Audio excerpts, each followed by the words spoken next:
Hello, this is Jonathan Agnew bringing you the first of a special series of podcasts from Test Match Special.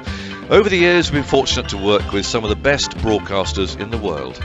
As their respective countries have played England, they've joined the TMS team to become colleagues to us on air and for millions of listeners, companions and friends through the English summer and, of course, during overseas tours.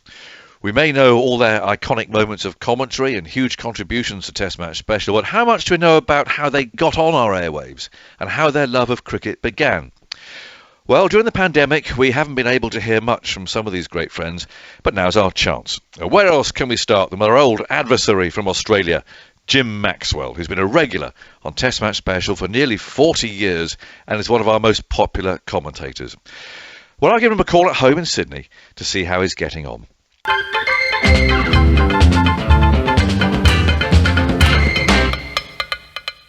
I think we better explain, just for starters, what that chirping noise is in the background, Jim.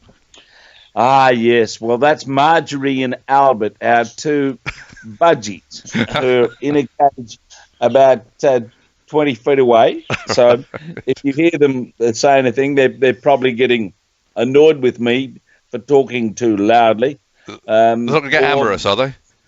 They get quite amorous, actually, but so far there's been no result.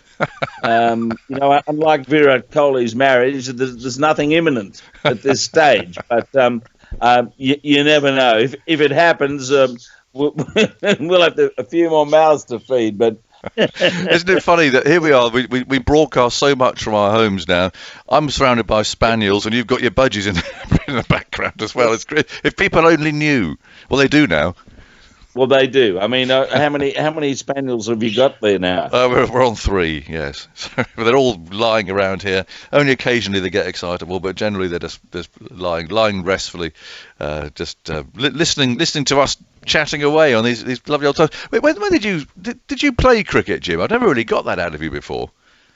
Well, I played I did. I played after a fashion at school, and I played some club cricket after that, and I had the good fortune to come to England in 1972 with a team called the Australian Old Collegians, which was a group of cricketers who were pretty good. We had one state player and a lot of what you would know as first grade Premier cricket players in the team, and I was very young at the time.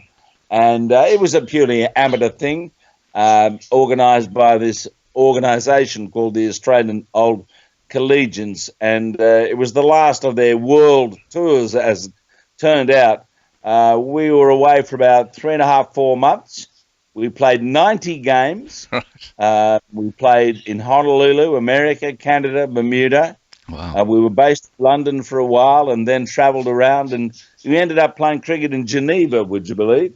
And it was an extraordinary time to be travelling around because alongside us was a far more famous team, the Australian team of 72 in England. And this was the way things were in those days. We were all made, and there were over 20 of us in the tour party, honorary members at Lord's. So there we were, sitting in the pavilion at Lord's when Bob Massey took those 16 wickets. You were there? Yeah. Up again comes Massey, bowls, and Smith is out, caught at square leg. Caught Edwards, he flicked at a full-length in-swinger. So there were you. So did you have any, if people who you were playing with then, Jim, on that tour, if they knew that one of their party would become the voice of Australian cricket, would they be a bit surprised? They probably would have laughed. I think I was one of the youngest in the side. It might have been a bit of an upstart. I could bat a bit, but I usually threw it away aiming for somewhere in the pavilion. There were a couple of things I do remember about batting on that tour, because we did play against some we certainly played on some very good grounds, and including we played at Arundel, we played at the Oval, we played at Swansea, and I can remember hitting a senior Don Shepherd, shall we say, in 1972 for a couple of sixes. Oh. But You didn't get yes. 6, though, like Gary. No, I didn't hit one down to Bill Edwards' shop down the road like Sobers did with the sixth one up from Nash. No, but well, what an experience that was! It was, and I stayed on in England and went back to London and played a bit of club cricket at Hampstead for a while, and then came home. And the day I came home, talk about the time and place. My mother said, "Oh, I cut this out of the paper the other day. That job in the ABC you went for some years ago, it came up again."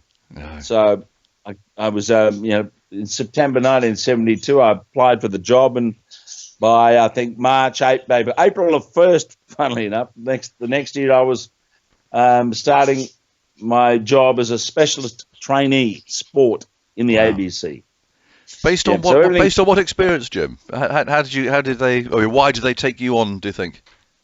That's an interesting question. I think it was a combination of a rough enough knowledge of this and that, but the last leg of the process of going for the job was to sit at the SCG up in the Noble stand there with a tape recorder during what was the Australia-Pakistan Test match, and do 20 minutes of commentary. Wow. And I think that got me over the line. I only found out many years later who the other people were who were competing for the job against me. We were down to 3 people, and one of them was someone who you would have met subsequently, David Morrow. But I never found that out until about 20 years later. It was quite extraordinary. Yeah. So I was told by the bloke who ran sport that the audition at the cricket got you over the line. So, and had you done it before? Was that your first? Had you sat at home and watched telly or whatever and just tried to just commentate on cricket, or was that your first go? No, I'd done a bit of rehearsing, and in fact, between the time I applied for the job and got it, I went in January of 1973 with my old school side to New Zealand to play cricket. And one of the players in the team was Peter Mears, who had preceded me at the ABC as a trainee. In fact, when I was at school, I had applied for this trainee job, and he got it. He was a little bit older than me, and he was a very good all-round sportsman. And so he gave me a few tips. I knew at that stage that I was going for this audition when I got home. So he gave me a few clues. This is how McGilvray would do it, da-da-da-da-da. Yes. So that certainly helped, the audition. He said, McGilvray is always talking to me about the importance of the pause in broadcasting cricket. Let the crowd take over from you when you've got a crowd. Yes. When the game has just begun and they're looking for a run, there's just one voice for the cricket, so they say. He's everything to cricket, cricket's everything to him, you know. The game is not the same without McGilvray. From a lefty cover drive, the one that brings the crowd alive. So Alan McGilvray, there you go, that's the man. And I know, because we've sat and talked many times about that, I mean, the influence, well, first of all, I suppose just the voice as a young man growing up and just listening to cricket as you would have done before then actually getting involved in the industry yourself. But he'd have been the man who was someone who you admired, respected, and as you say, sort of followed, I suppose. I think I learned more about the game of cricket and the technique of broadcasting by sitting behind him in the commentary box. I was fortunate enough that he was based here in Sydney when I joined, and this is April, right, 1973. Well, by December, I'd already been given the opportunity to broadcast cricket, which was a pretty quick introduction, given that as a trainee, basically, you did the Muggins jobs of this and that and helping out and going down to the bank to cash a cheque for the boss or heading off to David Jones to collect his bread, doing all sorts of odd jobs without really doing any more than observing the better broadcasters do their job. So I was very fortunate to fall in behind McGilvray and be influenced by the way he did it. And his line lives with me forever because you had to work on him a bit to get much out of him. He didn't always solicit information. And he said, in this game, broadcasting, particularly cricket, you copy technique and make your own style.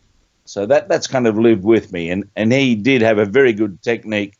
And the thing about McGilvray, of course, is that when you heard his voice, it was unmistakably Alan McGilvray. Then Chappell to Amos. He bowled him. A good one, a slow one, whipping back on him.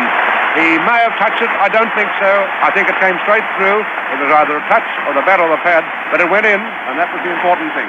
When I was in boarding school, I used to listen to those series back in the 60s. And as much as I admired the colour, the lyricism of John Albert and the other commentators, it was McGilvray who you relied upon to tell you about what the heck was happening in the game. He read the game beautifully. That stuck in my mind through all those formative years up towards the time I worked with him. So, he was a huge influence, Botham again. He swings into this and gets it caught. He's caught by Gow just forward of square. Trying to swing that over the infield. He didn't get hold of it, hitting across the line, and it went straight to Gow in front of square, and Yallop is out for 121. Isn't that great advice? I was just thinking, I haven't heard that line before, but technique, because it is, again, listeners might not understand, there is definitely a technique to commentating, and everyone who's good at it has that basic technique the same sort of a way, but then you do interpret and introduce your own style to doing it. I mean, you couldn't get much more different than Henry Blofeld, I suppose, and Alan McGilvray, and yet Henry's technique was very, very rock solid. The bowler running in and so on, absolute total focus on the ball being bowled. Yeah, I mean, there are two spots, aren't there? There's the action and the non-action. So make sure you get the action right and describe the moment, and then you work out the rest of it. But really, there was a more formality to the broadcasting of it, probably less humour, less sense of fun than has been developed. And I have to say that working with the BBC in 1983 when I came over for the World Cup made me realise that it's not all about the facts. It's a broadcast, and you need to embellish it with a narrative that has anecdotes, the colour, looking away to the crowd, as Blofeld was so good at. Yeah, you know the ropes as well as I do, but I was brought up in a very disciplined, formal structure of cricket broadcasting, where you were too frightened to open your mouth too often because you daren't put your foot in it. Now, of course, a lot of the broadcasts about, I'll have a crack at something here. I might put my foot in my mouth, but I'll have a lot of fun trying to take it out too. I think you're absolutely right, because certainly my early years were, I suppose I was just about the crossover, because I was, 10 years behind you, so the crossover was happening, led in our case, of course, by Brian Johnston, so he was that natural conversational companion on the radio, so he was very much of that style, but there's still a formality about the others, and certainly the way that Trevor Bailey and Fred Truman summarised in those days was still along that formal route, although you could always wind Fred up a bit. Which one do you prefer? Do you prefer that the sort of the formal, structured style, or do you like the looser way of doing it? I like the slightly looser style, as long as you are on the moment, because you know what it's like in a game of cricket. It kind of ebbs and flows, and has dull stretches where you can go off on a tangent and talk about all sorts of things. But there are still moments in the game, and you've had quite a few of those recently with Headingley and the World Cup final. We've got to be on the game. You just got to try and nail exactly what's happening out there, and don't get distracted by taking the conversation to a place that's not relevant to where you are at the moment. And in comes Pat Cummins from the far end. He bowls to Stokes, who hammers it for 4! And stands there with the bat raised. I can't believe we've seen that. I think it's a nice combination, and we're both very fortunate to have had people alongside us. And, I might say Jeffrey Boycott's one of those I really enjoyed working with. I think it's very important from the listener's viewpoint to have an expert that's got an opinion. And that's why you'll be interested in this. Ian Chappell is going to be working on ABC Radio this summer. Brilliant. Well, that's brilliant news. Yeah. Well, as long as you can shut him up. Well, it won't be able to with the commercial breaks that he's been used to, that's for sure. It's funny, though. I mean, there's Jeffrey Boycott and Ian Chappell, and I dare say, I mean, I'm putting words in your mouth, so correct me if I'm wrong, but Ian Chappell, for me, growing up, was the Aussie who I just couldn't stand. You were talking about 1972, there he was, the Aussie captain, he's there at slip, he's chewing his gum, he's sledging away. And I thought, I never thought I'd meet him, of course, let alone work with him, let alone go to his house and all that sort of stuff. And I suspect that Jeffrey Boycott was a sort of, that thorn in the side of you, and you thought, Jeffrey Boycott's boring, he's a blocker. And then doing this job, you suddenly meet these people and they become proper friends. It's all pinch yourself at times, don't you, that this was the person who you were watching as a kid, and now there you are, and he's your mate. Yeah, well, I've gone the full circle with Chappell. When I started, he was still playing, and I was interviewing him, and then he retired, and here and there I used to bump into him, and then we've turned a full circle here with Ian working on the ABC, because his grandfather, Victor Richardson, was one of the voices of the game prior to television, way back after the war in the early 50s, with Alan McGilvray and the England captain Arthur Gilligan. Right. They were the three big voices on ABC Radio in that period. And, of course, he remembers well listening to his grandfather, who was broadcasting at the time, I think, Ian made his debut as a test player in 1968. So it's an interesting a family connection there with voices, because Vic Richardson went back to the days of the synthetic tests, of course, which were the most extraordinary creation of ABC management in the 30s, when you couldn't get a decent shortwave signal from England, and they had to make it all up with the bump of the pencil on the block of wood and the effects brought up on a needle dropped on a record and all that sort of stuff, to convince everyone that what they were doing wasn't a real broadcast in the sense of them being at the ground, because it was so realistic. It's a very ingenious scheme, as you'll see, for the atmosphere of a broadcast from the ground is retained, although the transmission is made in Australia on minute-to-minute information supplied by cable.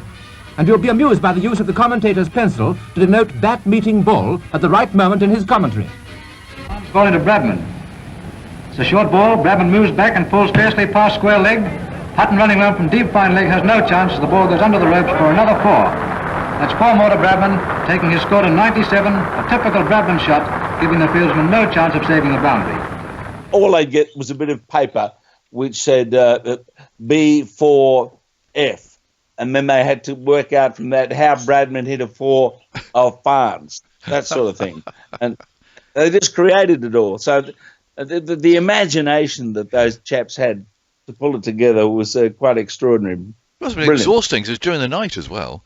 It was, and they were all dressed up. Yep. The whole thing was made up, and it was so genuine that they decided to let everyone know that, in fact, this is how they did it. Barnes turns, runs in, ball into Bradman. It's ball well pitched. Bradman moves forward, drives.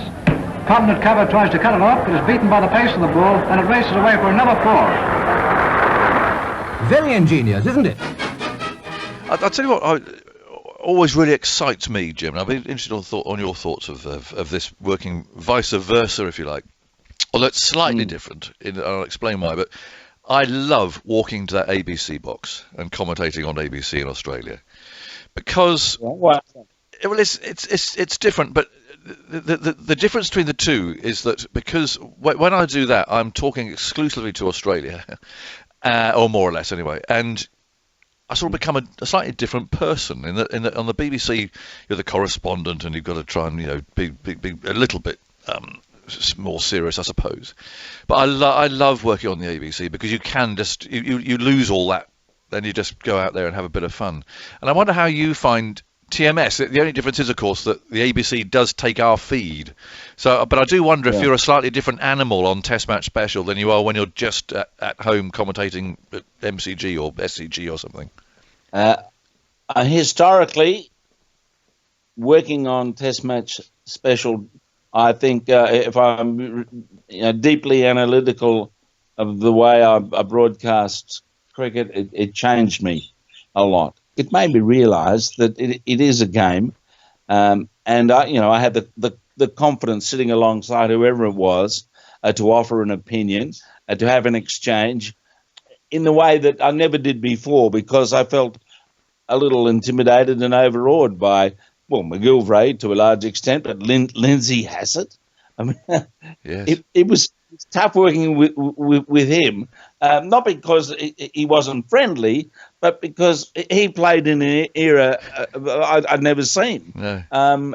He was obviously a very skillful player and excellent captain and all those things. So there was a sense of reverence, I suppose, about those that were older than me when I started.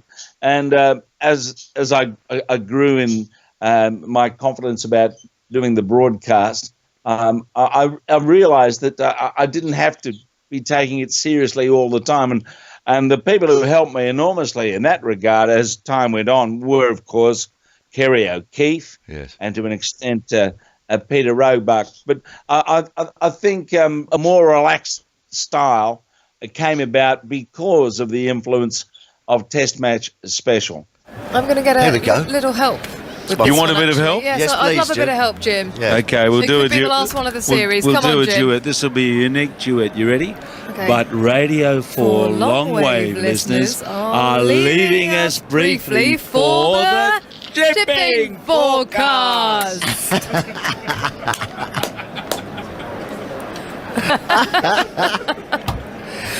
It's my favourite part of the day. When you're the visitor and you walk into the home broadcasting box, if you like, there's a bit of pressure on, isn't there, don't you think? Because you are talking to people here know you now like the back of your hand, and hopefully people in Australia feel the same way about me. But you are, to start with, you are a bit of a visitor, don't you think? There's a bit of pressure on to get it right. Yes, there is, but it's hard to actually to explain this. But I also think I think my broadcast probably changed since I had a stroke in 2016, and I think my attitude to life has probably changed a bit. Yeah. So I won't say I'm carefree, but I'm not as concerned as much about what I say in terms of making a mistake than I was before. You have to go through this period of your life, if it happens, where all of a sudden you have a sense of your mortality. Yeah. It's very hard to explain, but I think that's changed me to an extent. I hope it hasn't changed me for the worse in terms of the broadcast and the reception I might get because of my delivery and attitude. But I think my friends tell me, and I've got to believe some of them. You get joshed by all your friends, don't you? Yeah. They keep saying to me, your broadcasting sounds better now than it ever did. When I hint to them, it's about time I gave away to some of these young blokes. Oh, no, don't do that. They'll be right. You're a cricket broadcaster. Think of Brian Johnson. He was still doing it at 80 or something. Yeah. How did you... the stroke was clearly a dreadful thing to happen to anybody. Awful. And you obviously see what a stroke does to people. But yet, on the other hand, you've still got your voice, and so often the voice clearly is what's affected and possibly forever by the result of a stroke.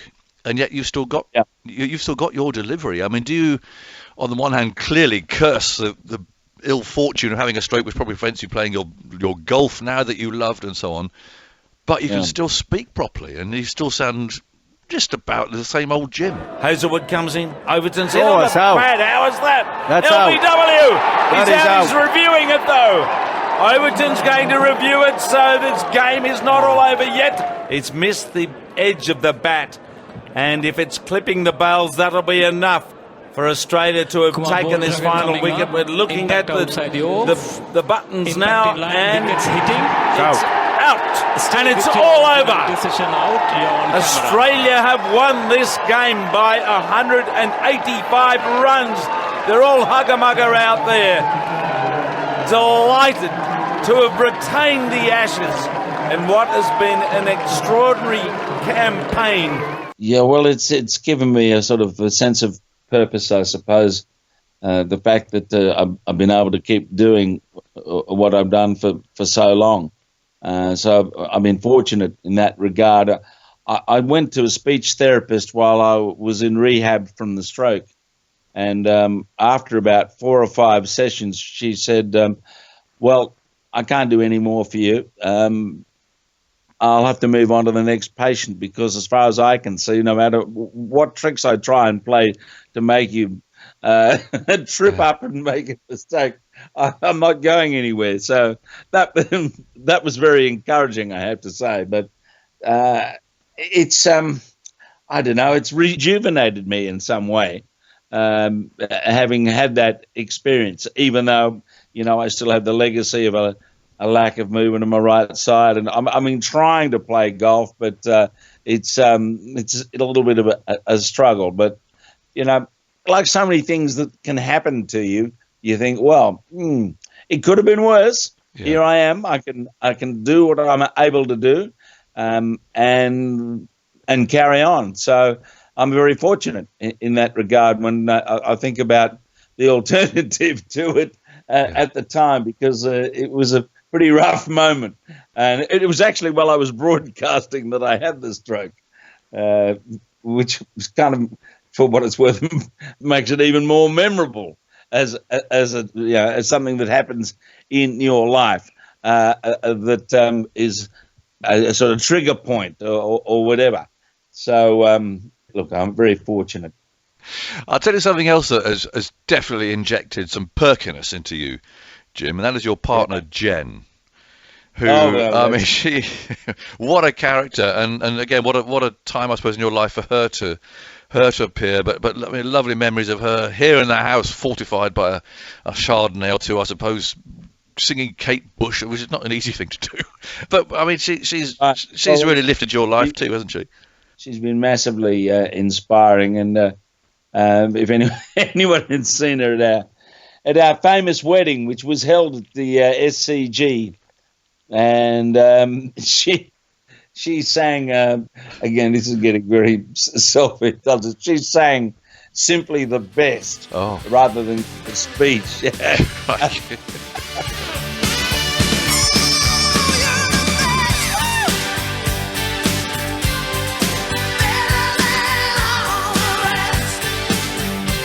I can imagine it. Yeah. And I thought, what the hell am I going to do here? Well, I knew she was going to do it. So my response was Bobby Darin's Dream Lover. Every night I hope and pray a dream lover will come my way. She has been an inspiration. She is so much fun. I've never laughed as much in my life as I have in her company, and it goes on that way. And goodness, we need laughter, don't we? Oh yeah, we need laughter. And it's funny, our jobs. You're an Aussie. You want Australia to win. I'm English. I want England to win. And we have our little competitive moments, always with a bit of a smile, don't we? But for me, 2005. So there's two parts here. First, obviously, Edgbaston, where we had given up. we'd given up. And there's a lovely tradition on TMS where you allow the winning commentator to go on and call the moment, because it's important as well for news coverage back home that, you know, it's your voice that's on it and so on. And so in go you and Jeff Lawson with what, about 5 needed, was it? I suppose we'd given up, so go on, in you go then, Jimmy, call it. And of course you end up calling England's win, which was fantastic. England striving for this last wicket. They've been doing that for a while. Harmison comes up and bowls, and Kasparovich goes back and parries one as he caught down the leg side. There's an appeal for a catch. He's out. England have won. England have won by 2 runs.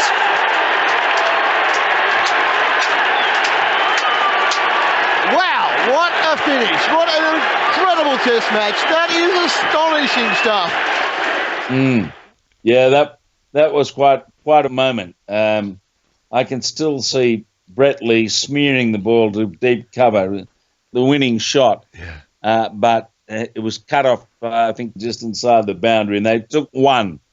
And that, you know, got Kasparovich on strike, and the rest is history. Thank goodness we didn't have DRS. Wouldn't that have ruined one of the great moments to finish a Test match if we had? I wasn't going to bring that up, actually, Jim. There you go. No.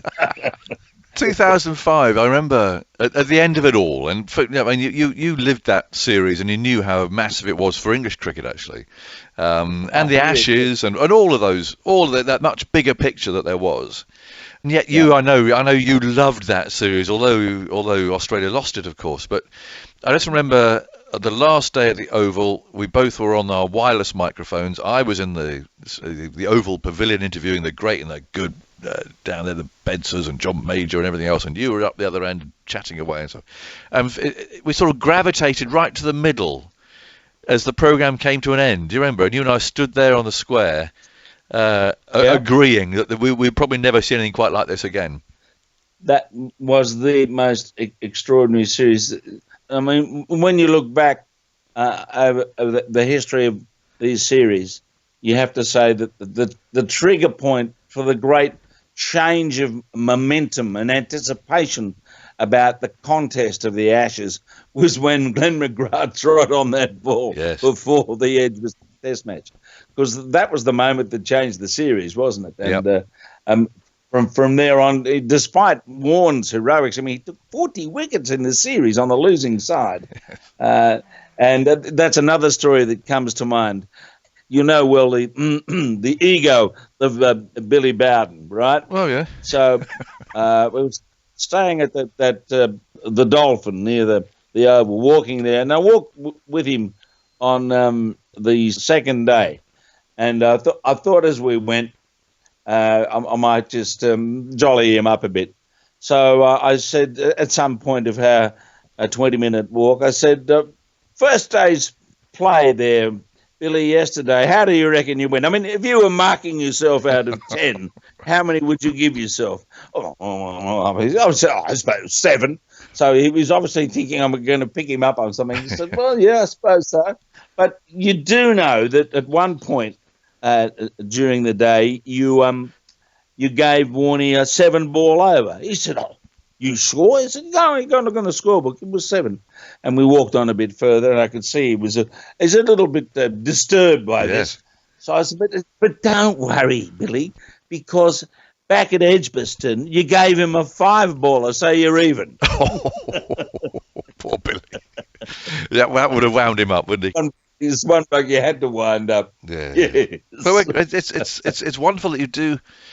You talk about the chapels and boycott and stuff, but you get to be involved with the whole game doing what we do, don't we? I mean, the relationship with the players is an interesting one. In that, on the one hand, obviously you've got to be critical when you have to be, and it's an interesting thing that people if they want to sound off as they can do these days, say you haven't been critical enough, but you try and remind them that actually you can be critical, but only to the point that you might have to interview the same player again tomorrow. And if you've absolutely gone at them as our critics would suggest that we should, those players are going to stick 2 fingers up and never talk to you again. So it's a really fine balancing act, don't you think, between being critical and doing the job properly, but also trying to do it in the way that you have actually got to look that person in the eye again tomorrow. And there are some players who are quite sensitive to criticism. Yes, indeed. SK Warne, one I well remember. There are 2 occasions when I've been on tour and said something critical about his behaviour, and twice, New Zealand and India, he banned me from interviewing him. Sure. It was just absurd. But these things tend to smooth over as you go. I think it's interesting. The relationship with the players is changed a lot because of the management of them, I suppose. When I first started, you didn't have press conferences. No. If you wanted to get an interview with a player, you went up and either saw the captain or just saw the player and said, "It's all right to have 5 minutes?" "Oh, yeah, that's all right." And it was very informal. And in fact, the informality was so great that, I'm going back to Steve Waugh and Greg Matthews, that sort of era going back into the 80s. You go and have a drink at the bar or go out to dinner with them. Yeah. But, gee, it's almost impossible now. They've got 48 hours in the day, it seems, with a combination of playing the game and being in committee, discussion, whatever it might be. They're very hard to access in the way they were when I got involved in the days of Ian Chappell as captain of the team. Yes. Yeah. And they're younger, Jim. They're younger now. We've got to face that fact. That's Time's marching on. Yep, it is. And they're drinking water and eating pizzas in the room while they're playing games on their computer. They're not down at the bar looking for someone to have a beer with. No, it has changed. So, are you ready for us next year? I mean, I remember you once saying to me, this is in the 90s. Yeah. Oh, geez, Agus, I just hope it's competitive this year. We just turned up for the Ashes. Can't remember what it was now. Oh, I just wanted to be competitive, and I knew you were lying. I mean, you might concede 4-0 rather than 5-0. So, are you ready for us next year? Well, you do want to see good cricket. But when it comes to the Ashes, yes, I suppose you like to see Australia win. But I'm starting to mellow a bit more. I don't really mind anymore. I've seen the good, the bad, the best, the worst. Some things never change, Jim. Yes. It's lovely to have the chat, as always. It's a wonderful way of bringing people together, the game of cricket. And I've been so fortunate to have a relationship with people like you and Emma and all those puppies that are around your place, and the boys next door at the King's Arms. So I hope they're open again soon.